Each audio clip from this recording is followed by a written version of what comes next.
पावना, आज हरि आए विदुर घर पावना, आज हरि आए विदुर घर पावना। बोले भक्तवत्सल भगवान की। भगवान भक्त के भावों को ग्रहण करते हैं। विदुर पत्नी के छिलकों में जो स्वाद ठाकुर जी को आया, वो स्वाद 56 भोग में आ ही नहीं सकता। इस प्रकार विदुर जी और विदुर जी की पत्नी को कृतार्थ करके भगवान द्वारिका चले गए। विदुर जी ने निश्चय किया कि अब इस हस्तिनापुर में रहने का कोई लाभ नहीं। विदुर पत्नी वहीं तपस्या करती रही। विदुर जी तीर्थ यात्रा के लिए निकल गए। भारतवर्ष के संपूर्ण तीर्थों में उन्होंने यात्रा की और उस प्रसंग में यात्रा करते करते एक बार ब्रजधाम यमुना के किनारे पहुँचे। वहाँ यमुना के किनारे उनकी भेंट उद्धव जी से हुई। उद्धव जी अपने मस्तक पर भगवान की चरण पादुकाओं को धारण करके बद्रीनाथ की ओर यात्रा कर रहे थे। परस्पर जब भेंट हुई, दोनों ने कुशल क्षेम पूछा। विदुर जी को तो इतने वर्षों तक कुछ पता ही नहीं था क्या हुआ। वे तो कैलाश, मानसरोवर, श्वेत द्वीप, रामेश्वरम इत्यादि अनेक अनेक तीर्थों में घूमकर अंत में ब्रजधाम आए थे। उद्धव जी से पूछा, कौरवों का, पांडवों का क्या हुआ, यदुवंश का क्या हुआ। तब उद्धव जी ने सारे समाचार सुनाए। कहा, कौरवों और पांडवों के मध्य भयंकर महाभारत का युद्ध हुआ और अपनी करनी के अनुरूप सारे कौरव मारे गए। युधिष्ठिर जी राजा बने, धर्म के राज्य की स्थापना हुई। इधर हम लोग बड़े अभागे रहे। हम यदुवंशी ये जान ही नहीं पाए कि हमारे साथ उठने वाले, बैठने वाले, हम लोगों के बीच खेलने खाने वाले कोई और नहीं, साक्षात प्रभु ही थे। जिन्हें हम द्वारिकाधीश कहते थे, वे त्रिभुवनपति थे।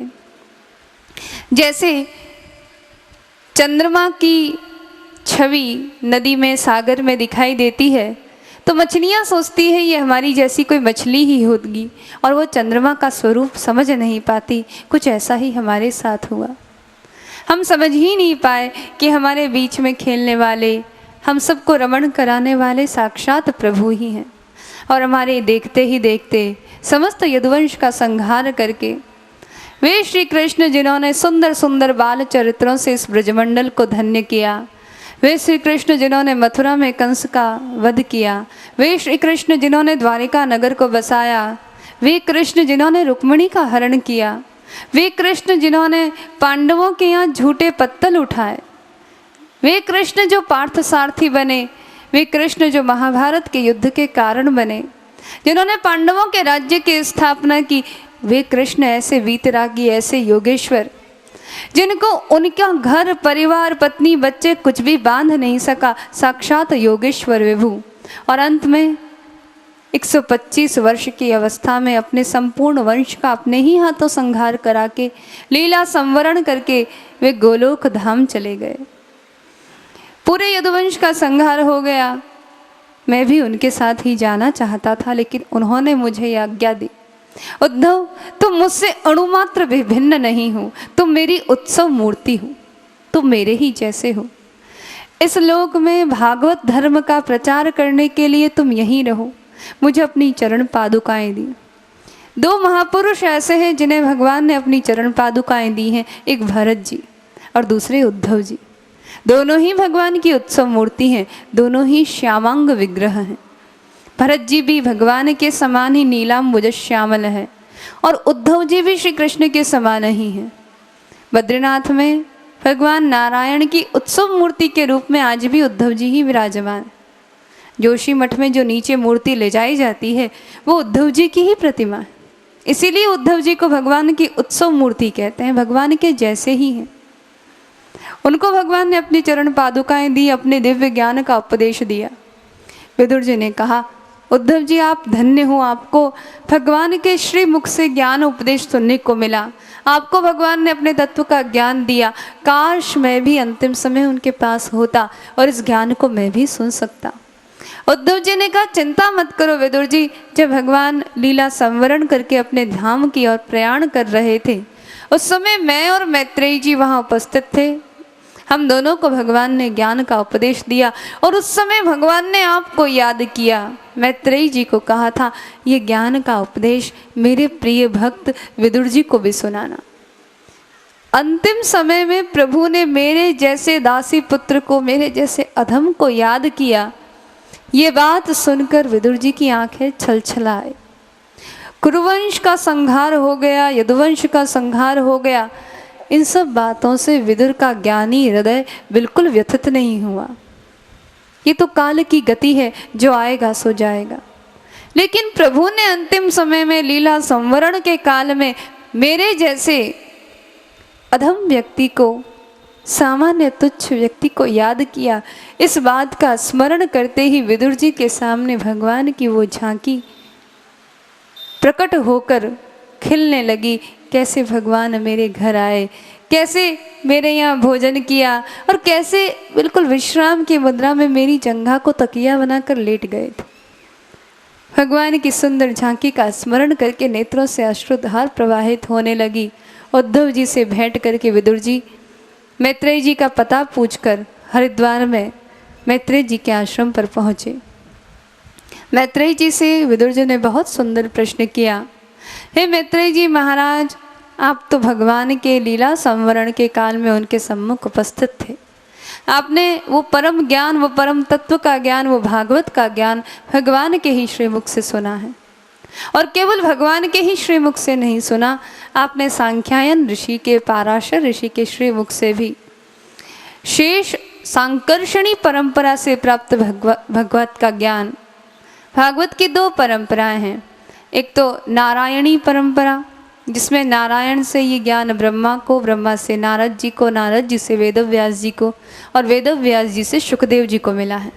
एक शेष परंपरा है, सांकर्षणी परंपरा है, जिसमें शेष भगवान से ये ज्ञान सनकादि ऋषिगणों को और सांख्यायन ऋषि को, सांख्यायन से पाराशर जी और बृहस्पति जी को और उनसे फिर उद्धव जी को, मैत्रेयी जी को ये ज्ञान मिला है। ये दो परंपराएं हैं और भागवत महापुराण में इन दोनों परंपराओं का समान रूप से आदर किया गया है, क्योंकि परंपराएं भली दो हैं लेकिन ज्ञान की बात एक ही है। इसीलिए तृतीय स्कंध में पुनः सृष्टि का क्रम आया है, वो क्रम सांकर्षणी परंपरा के अनुरूप है। द्वितीय स्कंध में जो क्रम आया है वो नारायणी परंपरा के अनुरूप है। कई बार जो पुनरुक्ति दिखाई देती है द्वितीय और तृतीय स्कंध में, लेकिन उसमें कुछ भेद है, वो भेद परंपरागत भेद है। मैत्रेयी जी से विदुर जी प्रश्न करते हैं, जब जीव संसार में आता है तो सुखाय कर्माणि करोति जंतु न तत्र सुखम न उपरतिम वा। जीव संसार में आकर सुख के लिए विविध प्रकार के कर्म करता है, तरह तरह की क्रियाएं करता है कि हम सुखी हो जाएं, लेकिन व्यक्ति के प्रयत्नों से उसे सुख नहीं मिलता। सुख तो मिलता नहीं है, लेकिन सुख प्राप्त करने की तृष्णा भी नहीं मिटती, उपरति नहीं होती, पेट नहीं भरता। सुख नहीं मिलने के बावजूद भी वो सुख के लिए तड़फता रहता है, बेचैन रहता है। वैराग्य की जागृति नहीं होती, दुखों से व्यक्ति छूटता नहीं है और अधिक लालच के चक्कर में पड़कर संसार के दलदल में धंसता चला जाता है और फिर पीड़ाओं का, क्लेश का एक सिलसिला शुरू हो जाता है। मुझे ऐसा लगता है कि भगवान की जो दुरत्य या माया है, जिसको समझना बहुत कठिन है, उस माया के प्रभाव के कारण ही जीव अपने स्वरूप को भूलकर संसार में इधर उधर भटकता रहता है। तो इस माया से बचने का उपाय क्या है? सारे क्लेश का समाधान क्या है? विदुर जी यहाँ पर एक बहुत महत्वपूर्ण बात कहते हैं, अशेष संक्लेश समम विधत्ते। जब समस्त प्रकार के कष्टों को, समस्त प्रकार के क्लेशों को व्यक्ति शांत करना चाहता है तो उसे क्या करना चाहिए? भगवत कथा का अनुसरण करना चाहिए। कथा ही एकमात्र ऐसा साधन है जो मन की थाक को, मन की पीड़ा को मिटा सकती है। कम सुखम स्थापयति इति कथा।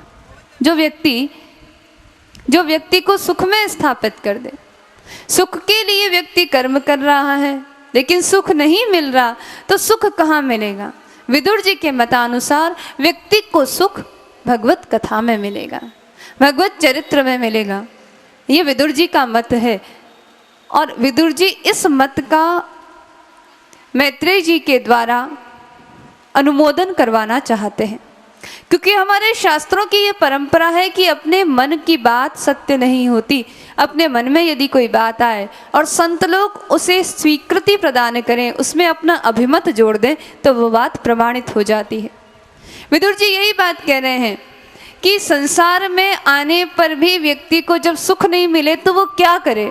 इस माया के बंधनों से छूटने के लिए एकमात्र तरीका है भगवान की कथा का अनुसरण करें, कथा में आकर बैठे और कथा को अपने मन में बिठाए। दोनों काम करने हैं।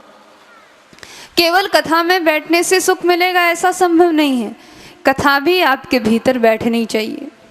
कथा के सिद्धांत, कथा की बातें, कथा के जो जीवन मूल्य हैं वो भी आपके जीवन में घटित होनी चाहिए।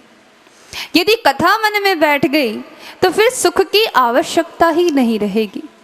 फिर व्यक्ति मृग तृष्णाओं के पीछे, झूठे सिद्धांतों के, झूठी कल्पनाओं के पीछे भागेगा ही नहीं। फिर उसे ये समझ में आएगा कि सुख का वास्तविक अर्थ क्या है। संसार के साधनों में सुख नहीं है, सुख भगवान के नाम में है, भगवान की लीलाओं में है, सुख संतोष में है। दुनिया में सबसे सुखी प्राणी कौन सा है? जो संतोषी है, जो किसी भी अवस्था में संतुष्ट है। आप देख लीजिए, सड़क के किनारे जिसके पास कुछ भी नहीं है वह भी चैन की नींद सो सकता है, और जो सोने के पलंग पर और मखमल के गद्दों पर सोता है उसे भी नींद लेने के लिए नींद की गोलियां खानी पड़ती है। इसीलिए सुख की परिभाषा साधनों पर, सुविधाओं पर, पैसे पर आधारित नहीं है। सुख की परिभाषा संतोष पर आधारित है। व्यक्ति जितना संतुष्ट है उतना ही सुखी है, और संतुष्टि ये जीव का स्वभाव है। एक स्थिति में जाकर उसे संतुष्ट होना ही पड़ेगा। इसीलिए अभावों में भी जो संतुष्ट है वो परम सुखी है, और जो बहुत कुछ होने पर भी बेचैन है, व्याकुल है, अरे अभी तो बहुत कम है और कमाना है, करोड़पति हो गए तो अरबपति होना है, अरबपति हो गए तो खरबपति बनना है, तो वो कभी सुखी नहीं रहेगा। सुख का संसाधन है संतोष। मैत्रेय जी कहते हैं, विदुर जी आप बिल्कुल ठीक कहते हैं, व्यक्ति को यदि सुखी होना है तो उसे संतुष्ट होना होगा, और संतुष्ट होने का मार्ग भगवत कथा के द्वारा प्रशस्त होता है। भगवान की कथा सुनकर व्यक्ति ये जान लेता है कि संसार तो असार है, इसके प्रपंच में पढ़कर हम अपना समय व्यर्थ क्यों गंवाएं। संसार की संपत्ति जोड़ने से अच्छा है कि हम भगवान के नाम की संपत्ति को जोड़ें, ये साथ तो चलेगी। यहाँ हमने करोड़ों कमाए, अरबों कमाए, खरबों कमाए, वो या तो तिजोरी में या बैंक में या जमीनों के रूप में या सोने चांदी के रूप में यहीं हम छोड़कर जाएंगे। कोई लेकर गया है साथ। मिस्र के पिरामिडों में राजाओं की बहुत सारी संपत्ति आज तक पड़ी हैं। वहाँ पर एक मान्यता है कि कभी ऐसा समय आएगा जब मुर्दे जीवित हो जाएंगे तो ये अपनी संपत्ति का उपभोग करेंगे। हजारों वर्ष व्यतीत हो गए, आज तक मुर्दे जीवित नहीं हुए और आज तक उस संपत्ति का उपभोग नहीं हुआ। ऐसा संभव ही नहीं है। हम जितना धन कमाएंगे वो धन, वो संपत्ति, वो जमीनें, वो सब यहीं छूटेंगी। आज तक कोई साथ ले जाने वाला पैदा नहीं हुआ। लेकिन जितना नाम जप हम करेंगे, करोड़ जप किए, अरब जप किए, खरब जप किए, वो जप बकायदा हमारे साथ चलेगा। दो काम होंगे, आप देखना। किसी स्थान पर, किसी मंदिर में आप दर्शन करते हैं तो आपको विशेष प्रकार की अनुभूति होती है। इसका एक ही कारण होता है, वहाँ कोई संत, कोई साधक ऐसे रहे होंगे जिन्होंने बहुत संख्या में नाम जप किया है। बहुत संख्या में भजन करने के कारण एक तो स्थान की जागृति होती है, लोगों का कल्याण तो होता ही होता है, और जिसने जप किया वह अपनी संपत्ति, अपने नाम की संपत्ति साथ लेकर जाता है। वह भगवान का पार्षद बनता है, भगवान का अनुचर बनता है, भगवत धाम को प्राप्त करता है। इसीलिए नाम रूपी संपत्ति को जोड़ने से जो लाभ होता है वो भौतिक संपत्ति को जोड़ने से तो कभी हो ही नहीं सकता। विदुर जी के पास यही संपत्ति है, मैत्रेय जी के पास यही संपत्ति है। मैत्रेय जी विदुर जी के प्रश्नों का समाधान करते हुए भगवान का स्मरण करते हैं। जो भगवान इस जगत की स्थिति, उत्पत्ति और लय के कारण हैं, जो आदि पुरुष हैं, जिनके नाभि कमल से ब्रह्मा जी का प्रादुर्भाव हुआ और ब्रह्मा जी को उन्होंने सृष्टि विस्तार की आज्ञा दी, उनके ही श्रीमुख से निर्गत ये पीयूष वाणी, ये भागवत कथा मैं तुमको सुनाता हूँ। वो काल ऐसा था जब जगत में भगवान के सिवा कुछ भी नहीं था। भगवान यानी एक चेतन सत्ता, उसके अतिरिक्त कुछ भी नहीं था। जब उसने संकल्प किया कि अब मुझे सृष्टि का विस्तार करना है। भगवान ने सृष्टि करने का संकल्प क्यों किया, इसके पीछे एक रहस्य है। सृष्टि एक चक्र की भांति चलने वाली प्रक्रिया है। जैसे चक्का चलता है तो कभी कोई आरी ऊपर, कभी कोई आरी नीचे, वैसे ही सृष्टि में क्रम से सृष्टि की उत्पत्ति होती है, सृष्टि का अस्तित्व रहता है, फिर अंत में वो विलीन हो जाती है। ऐसा समझ सकते हैं कि जैसे रोज दिन होता है, प्रातः काल होता है, सूर्य उदित होता है, दिन भर हम अपना काम काज करते हैं और रात में हम सभी लोग सो जाते हैं। फिर अगले दिन फिर से हम अपने काम में लग जाते हैं।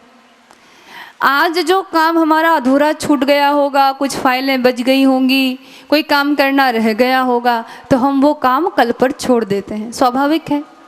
अच्छा, आज थक गए हैं, चलो कल करेंगे।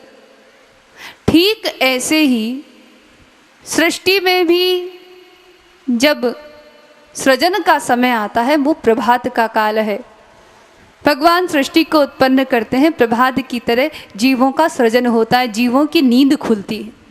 जैसे भगवान की नींद खुलती है, योग निद्रा से जागृत होते हैं, तो उनके साथ साथ जीवों की भी नींद खुलती है। जीव उनके भीतर ही हैं। भगवान उनको जागृत करते हैं, चेतन करते हैं, उन्हें कामों में लगाते हैं। क्योंकि जब सभी जीव उनके भीतर समाहित हुए थे, उनके भीतर लीन हुए थे, तो उनके कर्म बंधन, उनके कर्म संस्कार समाप्त नहीं हुए थे, उनकी वासनाएं नहीं मिटी थी। वो तो एक प्रक्रिया के कारण भगवान में लीन हो गए थे, वासनाएं शेष रह गई थी। किसी को कुछ करना था, किसी को कुछ करना था, उनके कर्मों का पूरा पूरा फल अभी तक उन्हें मिला नहीं था। इसीलिए भगवान फिर से सृष्टि करते हैं, जीवों को सृष्टि में भेजते हैं, चलो अपने अपने कर्मों को पूरा करो, अपनी वासनाओं को पूरा करो।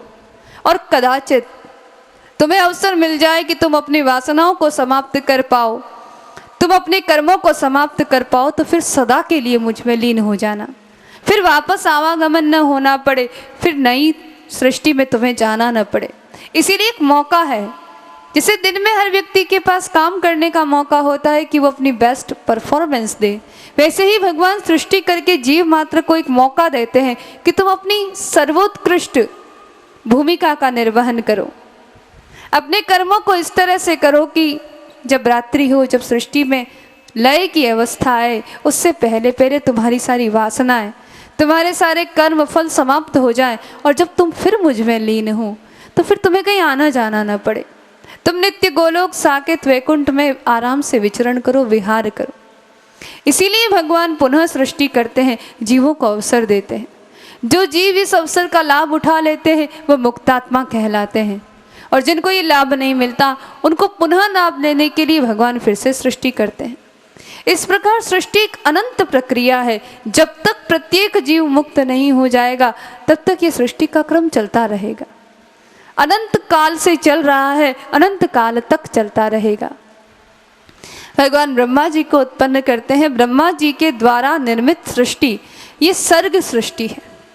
ब्रह्मा जी ने अपने संकल्प से दशविध सृष्टि का विस्तार किया। पेड़ पौधे, अंडज, स्वेदज, जरायुज सब तरह की सृष्टि बनाई। सृष्टि में पेड़ पौधे, पशु